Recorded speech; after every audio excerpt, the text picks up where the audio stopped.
Well, welcome to this fourth episode where we look into paintings. These are always fun when we kind of look at a painting. Most of these are on the siftingthepast.com website, which is like a picture study. This is sort of like taking that same idea but exploding it, doing it in video form, and it's really fun. Today's painting is a huge one. This painting is done by David Wilkie. He's a Scottish painter. This is a really amazing painting.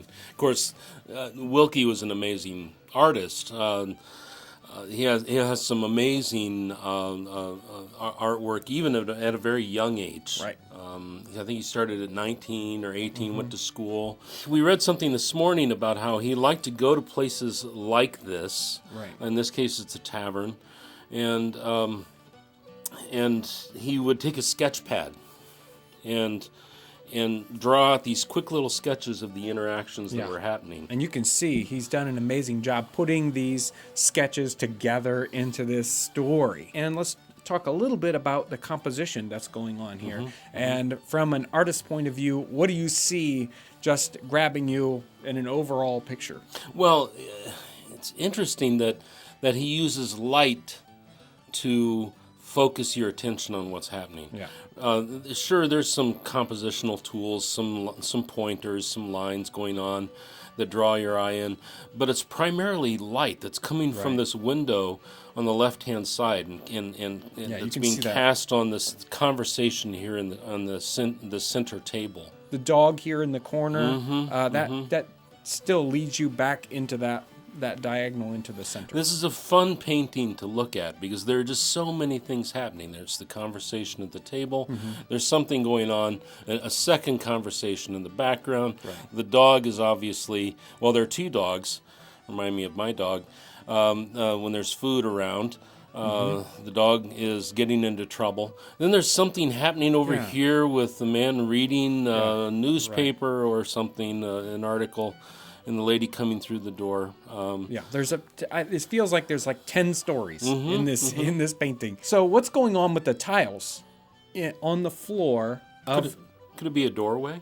Well, I'm wondering whether they're actually laying tiles on this, that they haven't finished the tiles further on in this room, because it doesn't look like they're grouted yet.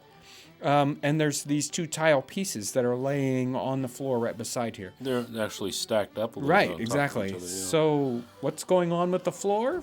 We don't know. We've had this big conversation about this little tool that's on the floor in front of the guy, and we don't know, but I'm sure one of you out there knows. So you can chime in the comment section and tell us about what that little tool is. Is it a planting tool? Is it a shoehorn? Maybe? Is it something else? This little area where the guy is sitting and reading the newspaper by the light. We've got a little keg that's obviously open-headed.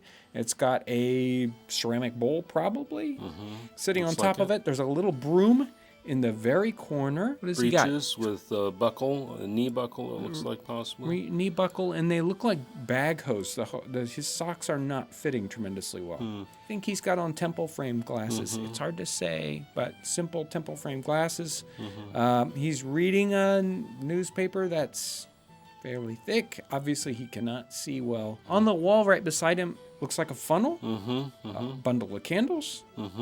Oh, the bird cage. Yes. There's I don't know what's hanging from the bird cage. Maybe it's the cloth to cover it at night. A fly trap or a bee trap up here. Yeah, hanging in the window. We had some discussion way back when we initially published this on the blog, and the conclusion was that it was a trap, a fly trap or a bee trap, or something like that there in the window. So if we move up around, let's talk about the lady here for a second. She's coming in from the back room. She's obviously probably somebody who belongs to the house. And she's got on maybe a bed jacket or a short gown, something like that. She's got bottles of beer or wine. They're corked. And they're glass bottles. So let's move up to the upper area of the painting, and we have these little knick-knacky things. Sometimes on these paintings, that area will be just sort of blank. But this one, he's put things up there. I believe that this little door in this upper area is actually a little sleeping loft. There's a ladder here by the door. Right, a little ladder, there's a little door, and there's probably a sleeping area up there. So what's on the shelf here? Yeah, the shelf has got, I'm not sure what the first item is. It could be a frying pan. I doubt it. I don't know, some little low item.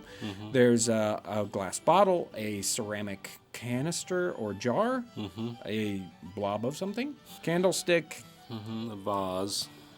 and some broken pottery pieces up there. Just below it, we've got dried fish on a stick, probably for lunch, don't you think? Those little alcoves, those classic little alcoves, we even saw that in the Irish cottage when I was there. And it's just got, Glasses, a pitcher. right, and those little pewter, I don't know, do they drink out of those or store stuff in them? There's a gridiron right beside it, and the handsaw. Why a handsaw right there, we don't know. And doesn't that handsaw look amazingly like just about any handsaw you would buy today that still has a wooden handle? Right. Their handsaws look exactly like our saws. If we could see them. Remarkably. I mean, even the even a little curly Q and everything. Yeah. Above that, we've got, is that a ham? A ham. And a punch tin lantern, which is something very typical you'll see right here in this early 19th century or late 19th century, late 18th century time period. If we keep moving on that upper shelf at the very top, I believe we've got cheese or bread. Cheese. I think it's cheese. It's either cheese or it's bread. We're not sure. They're big, round, fairly flat. And then we have this child with the dog. Obviously, the child's got food, and the dog wants it. Yes, and the dog will probably get it. And let's look at this child's garments here. Before a certain age, boys and girls basically wore the same thing, and it was just kind of a gown. And that's all it was, and that's kind of what we see here. Whether this child is wearing some adaptation of that same typical child's garments from that time period. Look to the left here. You have a vertical fire grate in the hearth. Right. The men standing around the fire to stay warm, which makes me think the room is cold, and that's probably cheese up there. Okay, well, you go for that. So, yeah, let's look at this group of folks here. Now, this is 1805. And one of the things we're seeing here with clothing is we're seeing some transition, especially with the hats. This is Scotland. So there's a little bit of a mix here. There's a woman with her back turned to us and a child wearing a little child's cap, and she's got a typical cloth cap on. She's probably wearing some kind of a short gown or a bed jacket in this. This guy with his hat that looks like a little top hat. Wow, that is so 1805. This little top hat thing going on there. And I like the way they're kind of looking at us, the two men that are facing this direction. The man that's sitting beside him, what is he? He's got on not breeches, but trousers, kind of baggy trousers. With spatterdashes, it looks like. In fact, I think he's the only guy in the room with trousers on. Down here in the bottom corner, bread in a basket, some ceramic bowls maybe. Yeah, I think that's hard to say. There's a metal plate with one of those dried fish on it. It looks like the same that's hanging up on the wall. We've got 3 clay pipes, corkscrew, bread, a butter knife, and some, or maybe that's cheese. I think it's cheese. You think it's cheese? He's all about cheese today. A little glass for spirits. Obviously, it's a small glass, and a onion bottle. And I think that's interesting, onion bottle in this late picture. This is 1805, and we're seeing an onion bottle here. I mean, we kind of would start to see other shapes of bottles by this time. The mallet bottle up above the fireplace. Right, exactly. Some other, but this is sort of an older style of bottle. And then we have this little cooking pot here with this long handle that pokes up at an interesting angle. Wooden lid on the other. Lid. Yeah, on the large pot back in the background here, we've got a wooden lid on it which so many people ask about lids for those. And we offer metal lids for ours, but I believe that a wood lid like that is much more common if they used a lid at all. So let's move into this center group. On the ground is a basket with 6 bottles. 5 of them are empty. Yes, 5 of them are empty. Yes. So the conversation is getting very spirited. Right. And well, somebody's dropped their pipe on the ground. Another one of these pewter Flagon type things. cans. Yeah.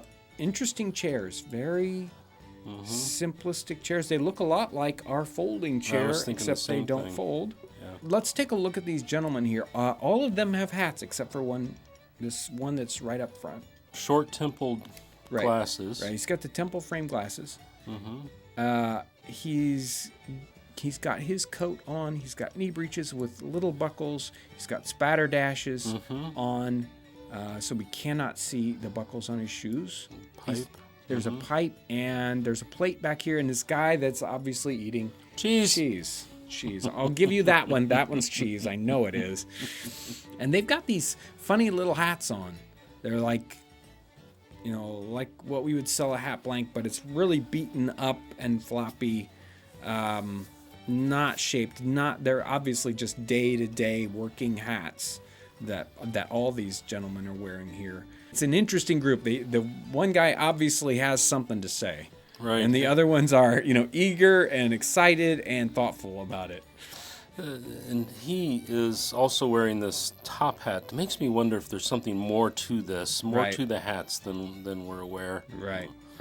If anything, I would think that this guy that's gesticulating here with his finger, that he isn't actually from this area. That would be my guess, is he's from someplace else and he's trying to, tell this new story to these guys, or this new political idea or whatever. And these are his buddies back here in the background. Maybe the rough guys that are like, oh, when the punching gets started, we're gonna get in there and They're do it. keeping one eye on this conversation. Exactly. Yes. What's going on with his breeches here? So yeah, his breeches looks like tied at the knee, and if you look down at his shoes too. He doesn't have spatter dashes on, and he has tied shoes. Yeah, interesting. Instead of buckles. I think you're right. I think he's a visitor. He's an outsider. Right. And you have this elderly gentleman who is contemplating what he's saying. One is shocked by what he's saying. Right. And possibly him being in the foreground, he's actually the most important person in the community. Would be my just off the top guess. That he's the man to convince in the room if there is somebody to convince. We sped through all the items, and there's so much rich material culture here to get. Noticing the things that are still being used here in this 1805 context in a classic, not high class situation, but a mid to lower class working. Up and coming, because they're putting their tiles in one at a time. Possibly. But the viewers, if you're interested in David Wilkes, you really need to get online and look at some of his other paintings. There's a painting of a marketplace that's just amazing. Everything that's going on, very similar to this, and he does such a good job of telling stories with his artwork. He did an amazing job. It's beautiful, and his other work again is also so wonderful. To get a glimpse into what daily life was like in this early 19th century, late 18th century context. And we get a look here at Scottish life too. Right. So there's definitely a different mix than what we might see in, an English place or a French place, definitely. So wonderful, wonderful painting.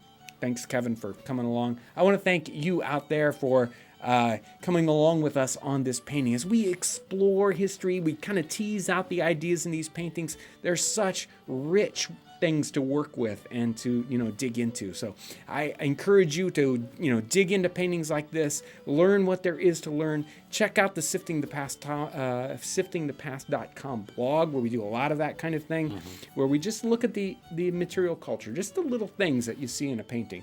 There's so much to learn.